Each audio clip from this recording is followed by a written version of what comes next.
This podcast episode is brought to you by the Canine Cooperative, an exclusive community of dog owners where you can find me live every Monday night at 6:30 p.m. to talk all things dogs. Find us online at vermontdogboardingandbehavior.com/cooperative. Enjoy the show.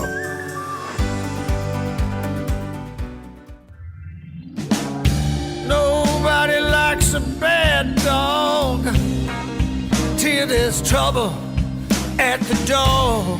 Welcome to the Vermont Dog Trainer Show, your common sense, down-to-earth advisor on all things dog training. Here's your host, Ian Grant. Welcome to the show today. I've got Nicholas Castelli. He is from Los Angeles, California. And this is a little bit of a different episode because Nicholas and I have partnered up our businesses and created this partnership, if you will, with his business, my business, which we're going to dig into. You can find him at Romng.com. It's ROMNG. Nicholas, welcome to the show. Ian, thanks a lot for having me, man. I appreciate you, appreciate the partnership, you reaching out or me reaching out to you. And it's been great getting to know you and starting our little business partnership together. So I'm glad to be here.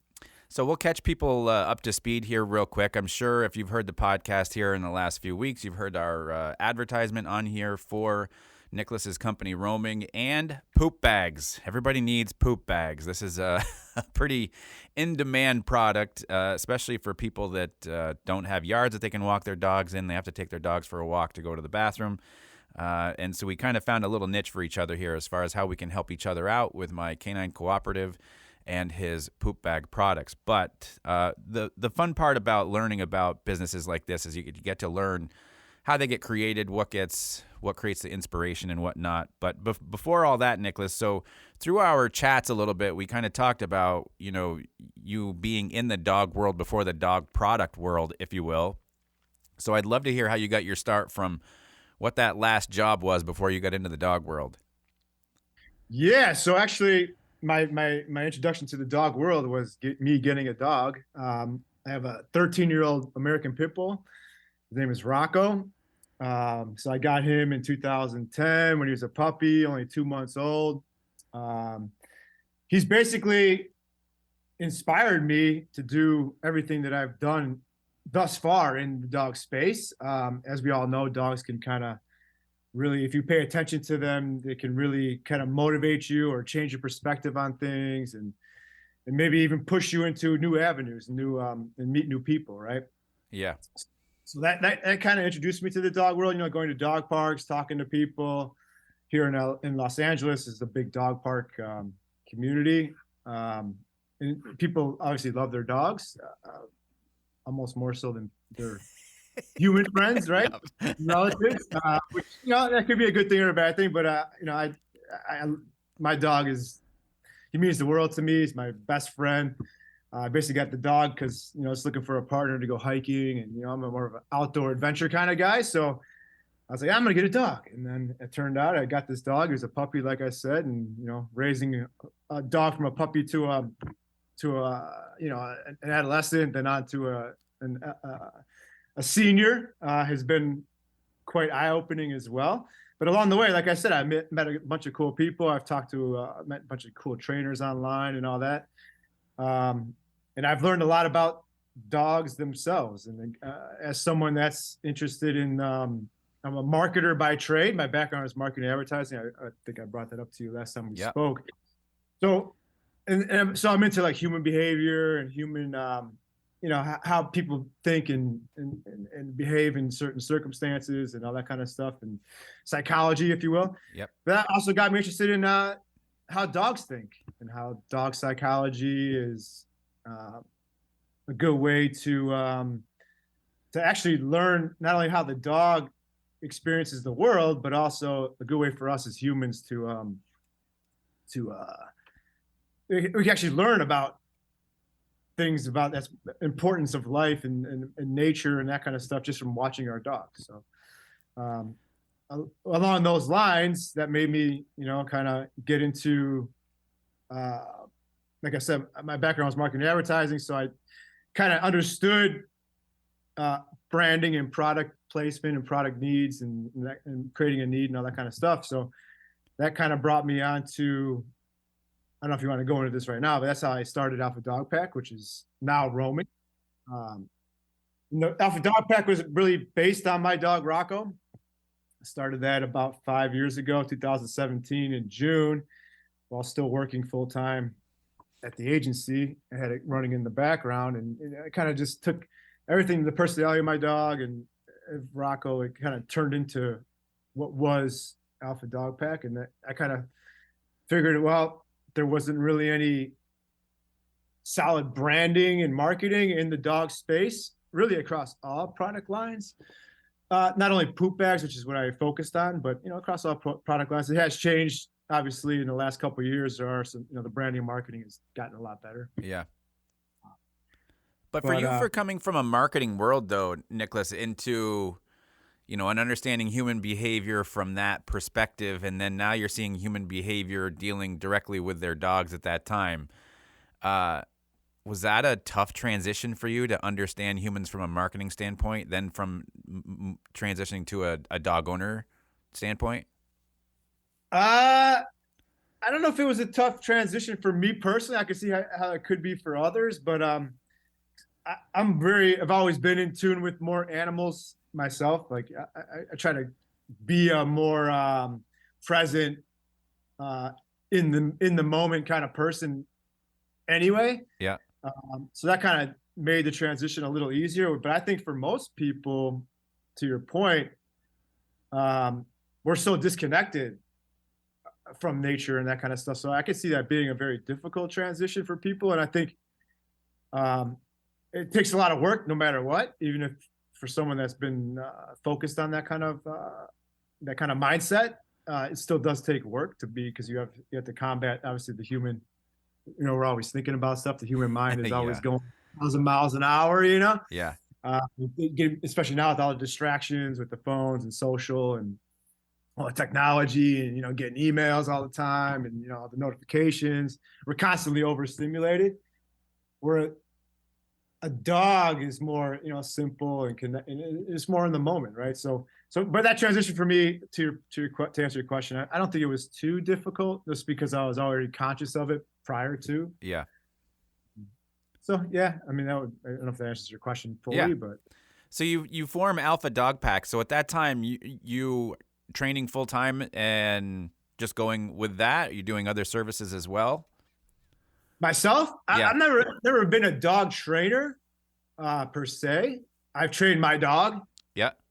And that kind of taught me understanding the psychology really helped train the dog.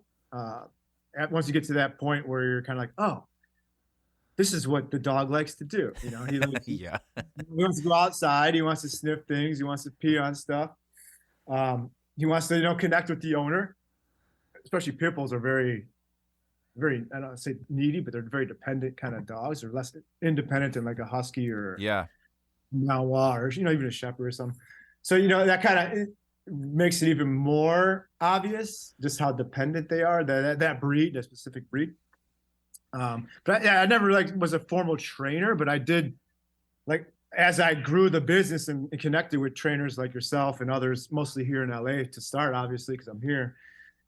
That made me kind of really understand that the benefits of the importance of training the dog, for one, obviously having a pit bull, again, the responsibility of an owner for someone that owns a pit bull. I mean, you see them in the news all the time, right? Yeah. It's like, pit bull did this. Most of the time, it's not really an actual pit bull. They just call it a pit bull, right, in the news. Yeah. It looks like anyway, it was the stigma with the dog, and obviously the dogs are very strong, very powerful dogs, and they can be, dog aggressive, obviously. So yeah, so I had to really focus on making sure he was under control, right? Yeah. So it kind of made me really like, oh, I got to really train this dog. I'm responsible if something happens, it's on me, right? So yeah. that kind of opened my eyes to like, oh, I used to take him to dog parks when he was a puppy, right? Just kind of like socialize him. And the more I've learned about dog training, that's not necessarily the best thing to do at a dog park, but because it creates bad behaviors, right? But as a puppy, he was like, oh, obviously curious and all that kind of stuff. But as he got older, a year and a half, 2 years, to take him to dog park, I'm like, oh man, I see now Like it could be a problem. Yeah. It's more of a problem than a benefit, right? Yeah. Not only because of my dog, but other people's dogs, and they're not trained, obviously, most of them, and the people don't really pay attention to their dogs at dog parks for the most part. Yep. But I really opened my eyes, like, oh, this guy, if something happens, and to see him, he's gotten into some scuffles, not so that he started, but I was like, oh man, this is like, I really got to learn about the dog and how to, the breed itself, and also I got to figure out different ways where he's not going to be in a situation where most dog parks put them in, and those dogs slowly back down, right? So yeah, and a lot of times those dog parks set dogs up to fail. That's all there is to it. Yeah, they learn bad behaviors too. I learned that too. I'm like, oh, he's learning bad behaviors. Yeah. And so I realized, like, oh, I should, and I you learn about pack mentality and all that kind of stuff, and really, the dog looks at you as the part of the pack, even though you're a human.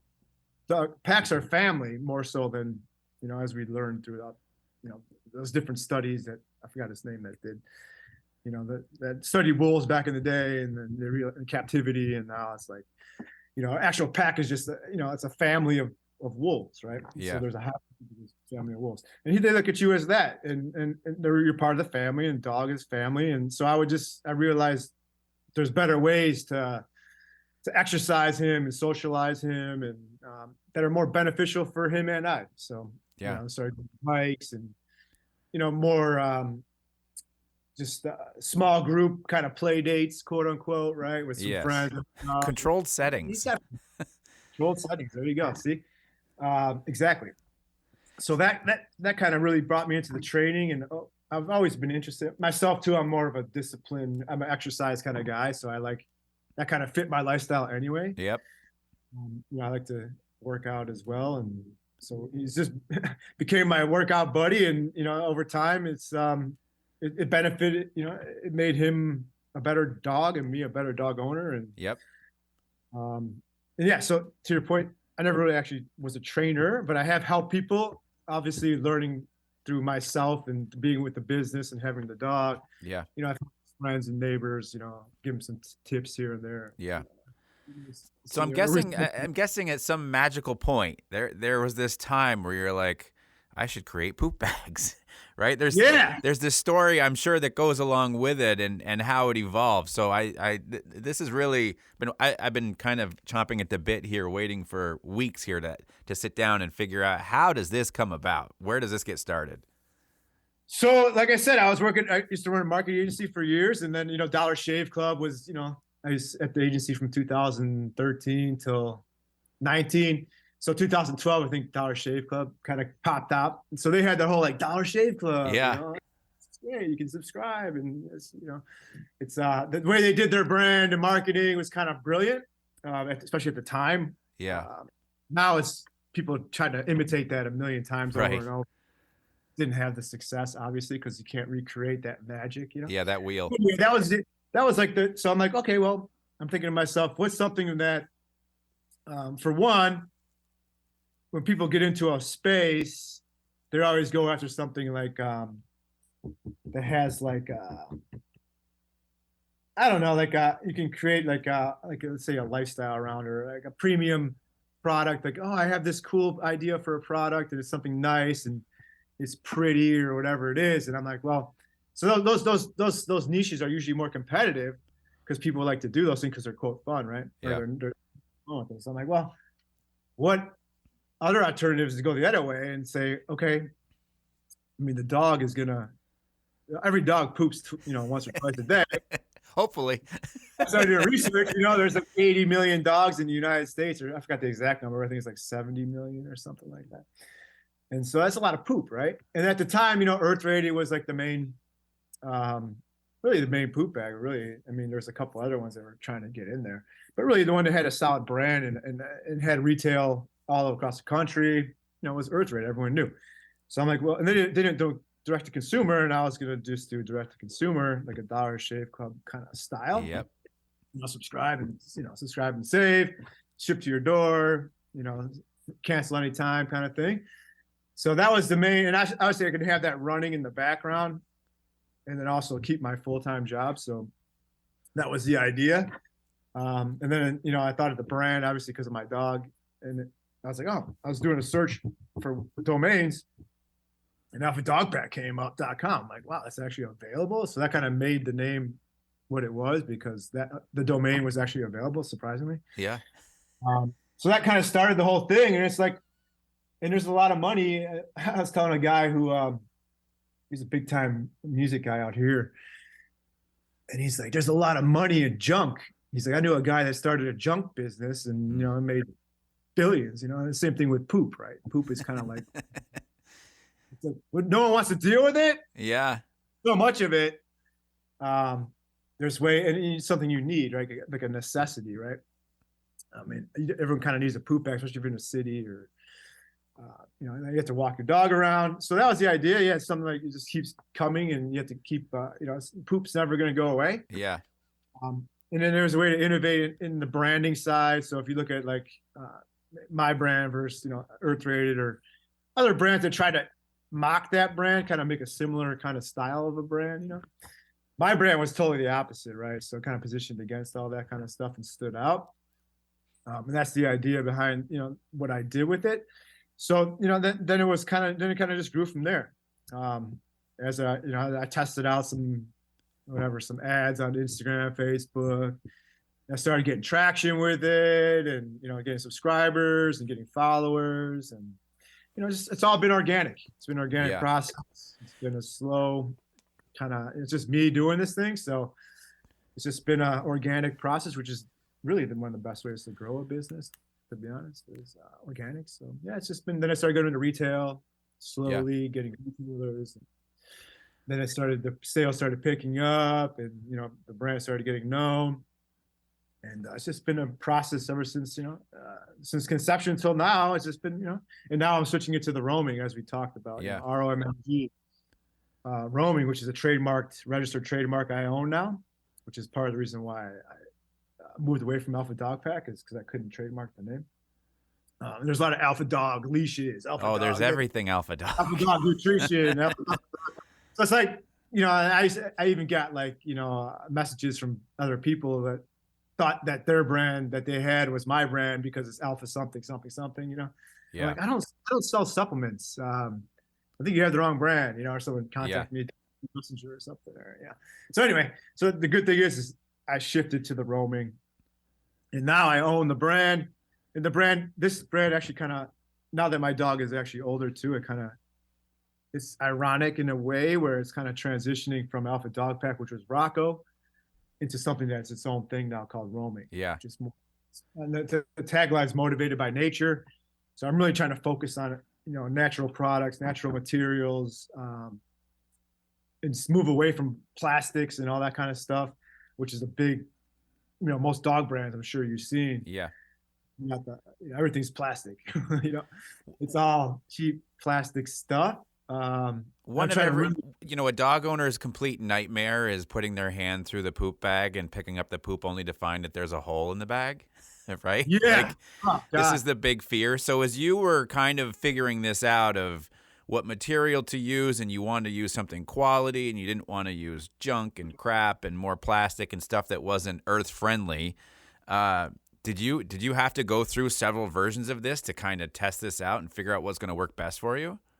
Yeah. 100%, man. Yeah. 100%. You go through different, I had a couple of different vendors, and obviously once you start a business online, you get messages all the time from people from China or whatever, like, hey, we do this, we do that, we do this, we do that. We have these bowls, we have these plastic, these poop bags, whatever. So the thing is so I have two different kinds of bags now. So I had the EPI standard plastic bags, which are more like the Earth Rated bags, and the more common bag is the EPI plastic, which is 100% plastic bag that has that EPI additive that breaks the bag down. But it's still breaking it down into microplastics, which gets into the earth, gets into the soil, gets into our food, gets into our water supply, which I don't know if you know about some of the studies that are out there, but all of us have plastic in this. Yeah, and this is one thing I was going to ask you too, is because I really want to get a comparison of what the generic plastic bag, like how, if you know this, like how long it lasts in our earth or on the surface before it breaks down compared to kind of, where you're at now with your stuff.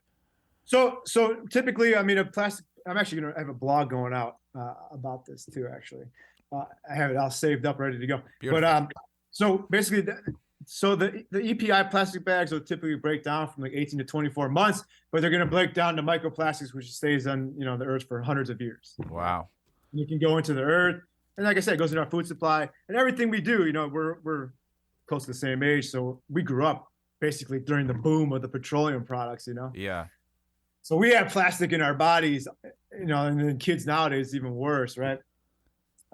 So all those things take, they break down 18 to 24 months ish, and then, like I said, once those microplastics break down, they're on the earth for hundreds of years. Even like a biothane leash or whatever those, they call them vegan leather now. Those last for hundreds of years. That's never going to go away. That just breaks down into microplastics as well. So my bags, so I have the two different kinds. So the compostable plant resin cornstarch bags are the black bags I have, which are the silky smooth ones. Yep. So that bag, which I've gone through a couple different suppliers, and I've finally found one that I'm using now that I have a good partnership with. So those bags contain zero like petroleum plastics in them, but the bag itself can be fragile, and those will break down in like 90 days ish. Wow. They fully break down and leave behind no residue, and they're 100% compostable. So if you're at home, and you can even use them as compostable bags for fruits or vegetables or whatever, and you can compost it in your home compost, and then use it in the soil, and you can still, it's 100% safe. Wow. The thing is too that people don't understand is like dog poop really isn't compostable unless you do it a certain way. So it's not really recommended to do at home. Yeah. But if you do it at home, I have a blog about it on my site as well on how to do it with dog poop. There's a method you have to use to kill the bacteria in the poop before you compost it into the soil, and then you shouldn't really use that poop. Dog poop should not be used for consumable plants or anything like that. You can use it to grow your bush or flowers and stuff like that. But if you're growing like zucchini or tomatoes and stuff like that, no, please no. I mean, it goes without saying, but maybe it doesn't. Who knows? Yeah. So those bags break down fully in 90 days, and then the bioplastic bags, which are my new bags, which I replaced the EPI bag with, is a blend of cornstarch, which is obviously renewable plant material. Yep. And also petroleum plastic. So they do contain plastic, but that's good which makes the integrity of the bag more solid, and it's gonna hold up in more elements than the compostable bag does, only because of the fragility of the bag. But the quality is still really high end on both bags. But the bio bags are about, there's a good percentage of it is cornstarch, and it's blended with plastics, which leaves less residue, less plastic, microplastics in the earth and all that kind of stuff. So those break down as well, but they do leave behind far less plastic than the EPI bag. So that's a good alternative, eco alternative to the standard bags which are out there. And some people use, just straight up plastic bags, there's no EPI chemical or anything, which could be on the earth and not break down, in 100 years. So there's different tiers, right? Yeah. And and that's part, it's part of our culture, and the corporations are, everything we use is freaking plastic, So I'm just trying to bring awareness to that with the poop bag, and also just even as a consumer myself, I try not to use. I don't drink plastic water bottles or anything like that. I have a metal thermos, a Brita filter, or whatever. Yeah. And I'll barely ever buy plastic.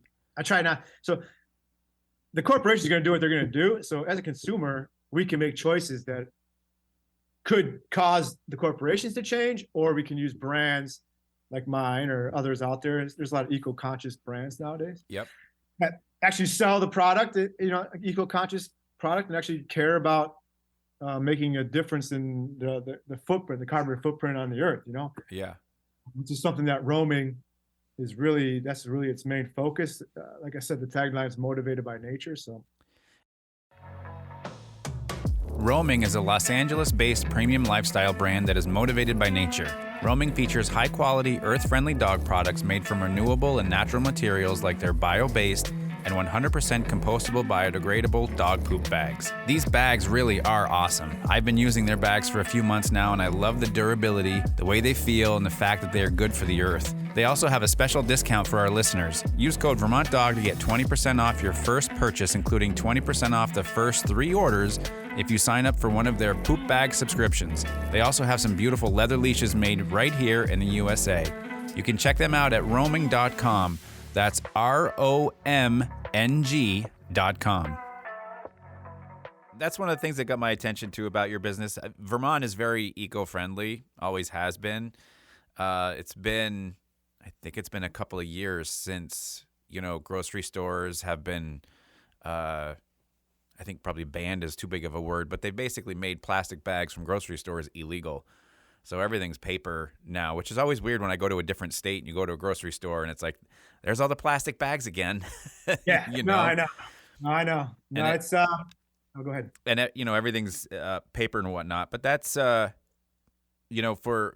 those people that are really having to pick this stuff up every day, this is something we got to really think about. A dog that you may have for 10 years and, it's pooping twice a day when you have to take it for a walk. That is a lot of poop and a lot of bags that they need to go through.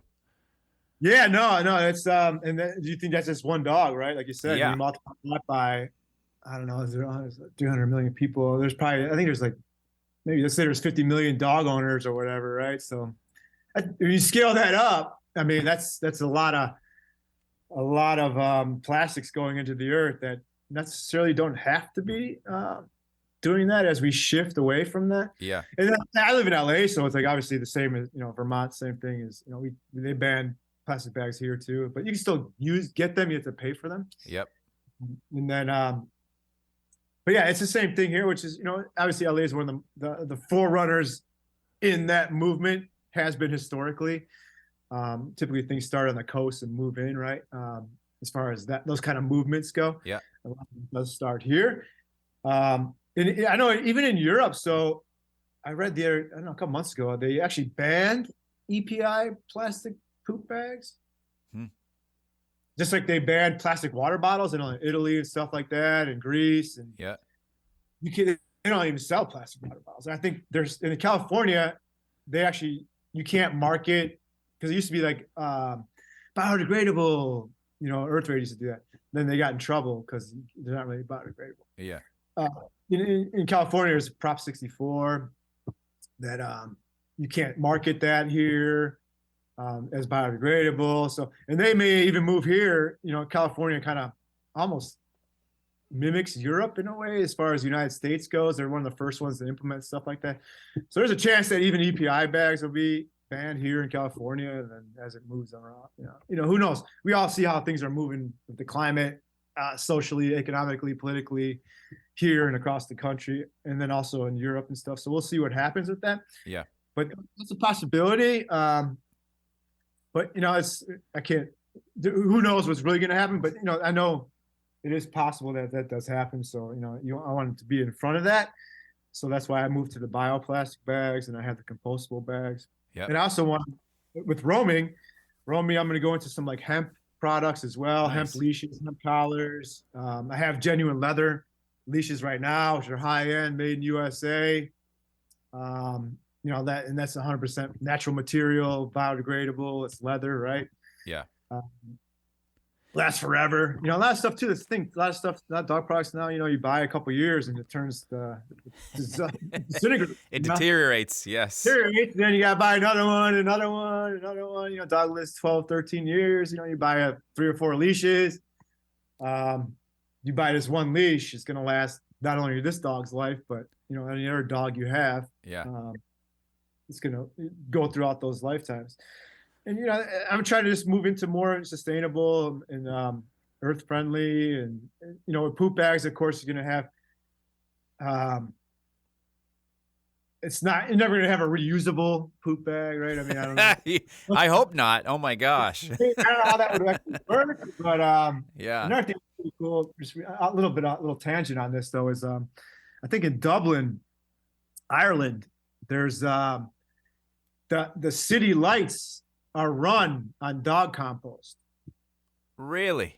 Put your dog poop in these canisters in the city, and they turn into to renewable energy. It actually lights up. I don't know if it's double. Oh my gosh. Maybe a smaller town in Ireland that may make more sense. But I think it's run by, the city lights are run by like composting the dog poop, which is cool. Yeah. Which I'd like to learn. I'm trying to figure that out as well. It's like, how can I start something I sense a road trip in the near future. Yeah, man. No, it would be pretty cool. And that's interesting too, So there's a lot of new, we're trying to, be on the forefront of all that kind of stuff. We're gonna do steel bowls, like, steel, made of steel and stuff like that. Yeah. So the kind of materials we want to use, like hemp, leather. The bags are made of like plant resins and stuff like that. And really move away from these cheap, disposable plastic products that really, our generations are going to be impacted, and not only us now, but it's just, we have to reduce the plastic waste somehow. Yeah. Are you looking for gear that can keep up with your active and adventurous dog? Look no further than Synology Warehouse. They specialize in equipping the modern canine with distinguished, overbuilt gear that's built to last from home to horizon. From premium collars and leashes to rugged outdoor gear, they have everything you need to keep your dog comfortable and safe no matter where your adventures take you. I've been using their Biothane slip leashes for months now, and I love them. They have a nice feel, a good grip, and they clean very easily. Use coupon code Vermont to receive 10% off your purchase. Head over to Synology Warehouse on Etsy today and give your dog the gear they deserve. Synology Warehouse, overbuilt gear that's built to last from home to horizon. There's a secret to dog training that only a few elite trainers know about, and it's the missing piece that could take your dog's training to the next level. The Canine Cooperative is an exclusive community of dog owners that know the secret, and they are using it to achieve greatness with their dogs. The cooperative has videos on dog psychology, leash handling, stranger danger, and solutions for common issues. Use promo code PODCAST to save 50% on your first month. For less than $10, you can start training your dog today. Try it out. You have nothing to lose and your sanity to gain. Enjoy the show. So from one business owner to another, I can almost, bet the farm on it that you've hit some struggles and some roadblocks along the way with, the process and what you're trying to get to and whatnot. And as I know that there are a lot of dog owners, dog trainers out there that have struggled along the way. Have you hit any speed bumps where you're kind of like, I don't know if this can happen and this is a big struggle? Because this is stuff that people go through, regularly. Oh man, that's the question. That's every day, every other day, man. It's not only do you have highly competitive markets. I was talking to a buddy of mine the other day. It doesn't matter what you're doing. You can be doing T-shirts, apps, dog products, even dog training, or you're doing a service like that, or marketing, or advertising, or media, or mechanics, or whatever it is. Everything is competitive. Doesn't matter what it is. It's not like 1950, 60, 70. You can hold a niche and actually create something new. Yeah. Even the Elon Musk. These guys are. Those are still like competitive markets. So my point is, like, as a small business, it's even harder, right? Yeah. So, you need capital. You need the support. You don't have the scale. You don't have the customer base yet. So it's really hard to. There's every day you wake up is a new challenge, So even now, and then you have the issues with the COVID happening, which is right when I quit my job in 2019 in October. I stopped my full-time job to jump into Alpha Dog Pack now Romng full time, and that's when and that was in October. Yeah. And then obviously COVID hit, February, whatever it was, March. Whole thing shut down, but then you just got to pivot. You got to adapt. Things are going to happen. Now you have the war. The supply chain issue is still a mess. To this day, I have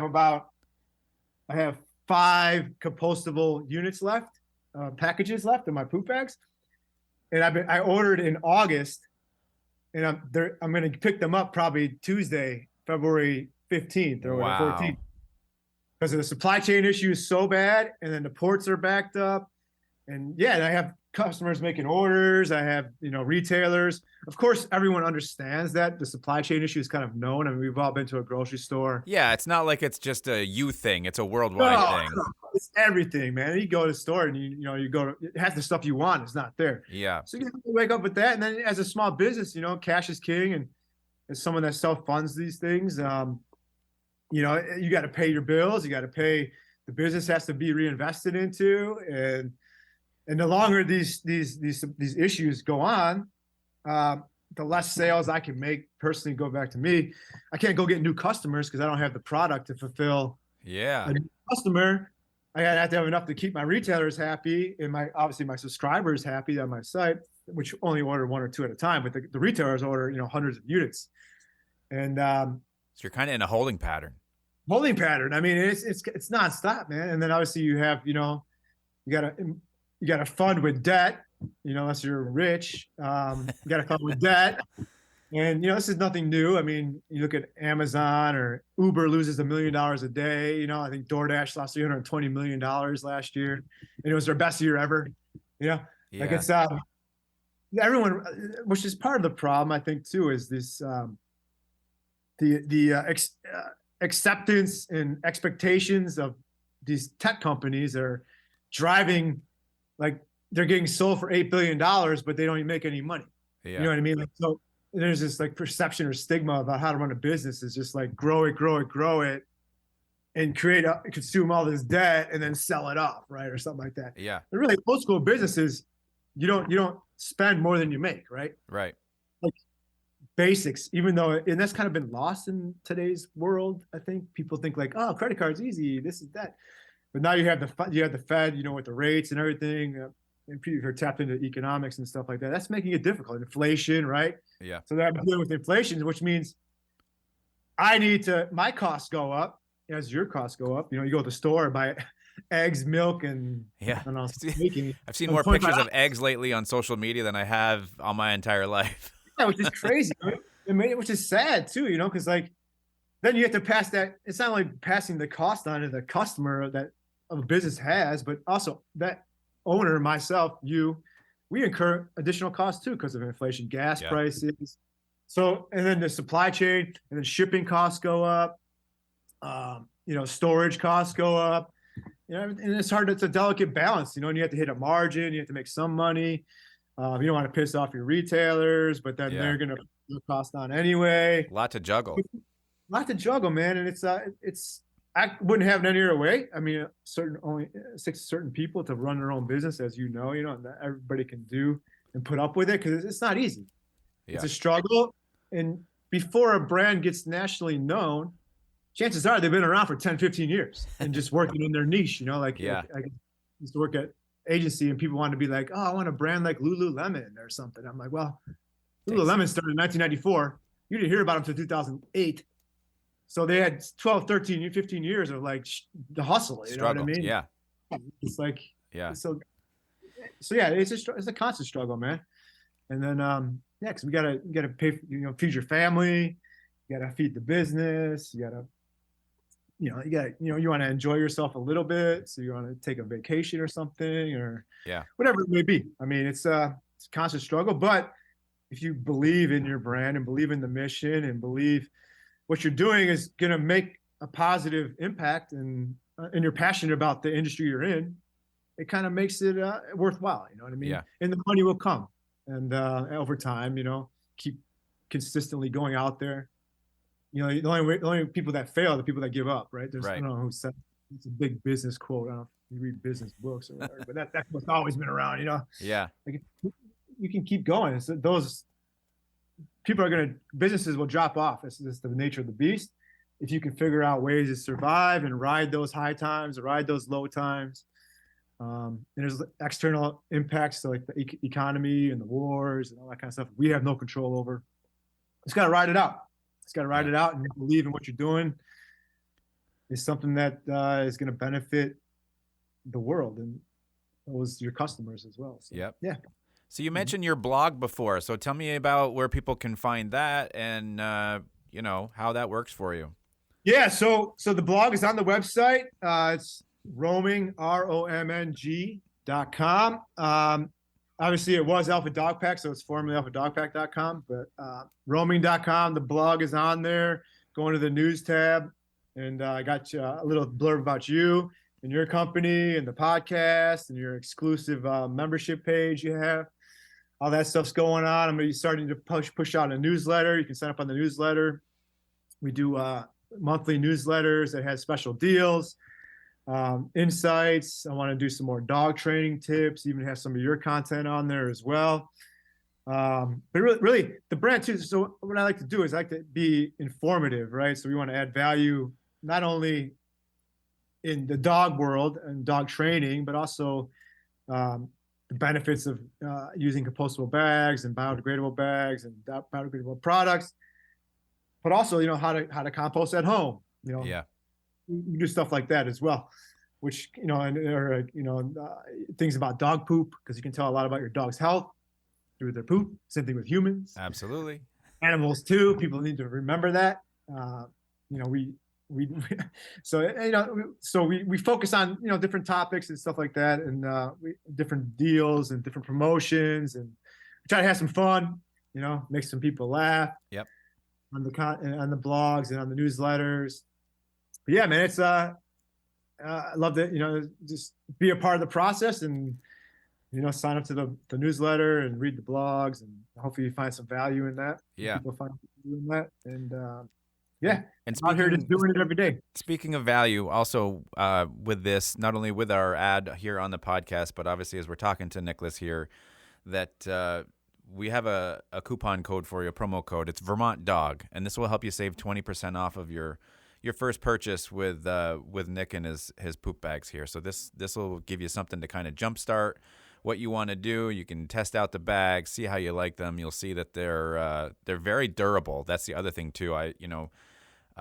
Obviously are using these around here now, and with my dogs and stuff. So the other part of it too, people don't realize, is sometimes it's really hard to pick up poop out of the snow.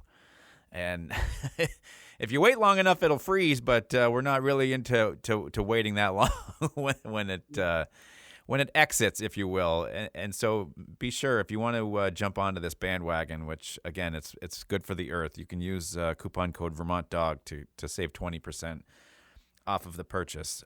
Nicholas, give me the list of mention your website again, social media, where people can find you, so they know right where to go and how to get started. Yeah, sure. So to your point though, that code Vermont Dog also will give you your 20% off your first 3 months if you subscribe too. So not only your first order, but if you subscribe to the poop bags, you'll get 20% off your first 3 orders. So just to say that. Yeah. And then, so you go to the Alpha Dog Pack on Instagram, the Alpha Dog Pack on Instagram, which soon will be at Romng, ROMNG, dog, DOG, but I'm going to change that handle will be, that content and that handle will stay the same. So if you're on that, if you follow the Alpha Dog Pack, you're going to still follow Romng Dog, because it's going to be the same channel. Same thing with Facebook, the Alpha Dog Pack. Those are the 2 main channels we use, Facebook and Instagram. YouTube we're working on, Rumble we're working on. But those are the main 2 channels. I mean, obviously the website, romng.com, romng.com. Yeah, those are the main communication channels right now we use. We're going to be on Pinterest and all that kind of stuff, but those will be, if you follow some of those other channels, you'll learn about the new channels that we're implementing over time as we finish the rebrand and finalize everything, really get things buckled up. And then those are the main channels. So nice. Pretty simple. Awesome. Well, thank you so much for coming on here. I'm excited about what we can do for each other, and it's always good when collaborations start. It's nothing I've ever been able to do in the past, in recent years since I got started, because, as a dog trainer, you're pretty much just kind of on your own for a while. So to kind of combine this, I'm excited where this will bring us, and hopefully we can complement each other and help each other out, and also watch each other grow too.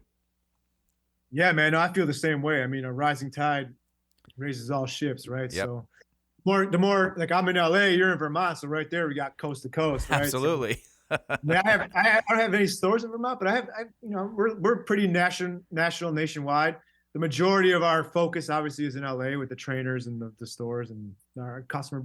We have customers across the country, even Europe, Canada, stuff like that. Well, but yeah, it's something that, people need, both poop bags and also dog training knowledge and services. And the more we all learn about being responsible and learn, how to relate to our dogs, the better all species will be. Humans, dogs, the earth, all it's a harmonious thing. Yeah. So the more we learn, and obviously to your point about picking up poop in the snow and all that kind of stuff, please, everybody, pick up your poop. Pick up your dog's poop. There's nothing worse than stepping in a piece of grass or something, poop on your shoe, or walk outside your door and there's poop, or it's kind of disrespectful. It's kind of lazy not to pick up your dog's poop. People say like, oh, it's natural. Yeah, it's fine if it's in your own yard and you want to pick it up. Cool. Or if you're in a forest and the dog's out running, whatever. Yeah. But if you're in a city or a neighborhood, you have to pick it up. It's just it's a responsible thing to do. I think it benefits everybody involved, and it's good practice. And it's good to bend down and stand up and get some exercise in. Either way. Absolutely. Please pick up your poop. Yep. Definitely. Awesome. Well, Nicholas, thank you so much. Enjoy that California weather right now. It's probably a little warmer over there than it is here in Vermont, especially with the negative 26 that we hit, a couple weeks ago. So not miss that. I'm from Chicago, man. I'm going back, and I know all about those negative days. Yep. That's what brought me out here. Yep. Appreciate awesome. you, man. Appreciate you guys. Again, if you want to reach out to Nicholas, you can find him. It's Romng.com, ROMNG.com, and check out these poop bags. Subscribe to him, and start cleaning up after your dog. So, Nicholas, thank you again for coming on here. I certainly appreciate it. Ian, thanks a lot, man. Have a great day. Have a great week. Stay blessed, and we'll be in touch. Well, listen, baby. You can keep your pedigree family. This rescue dog is through with you.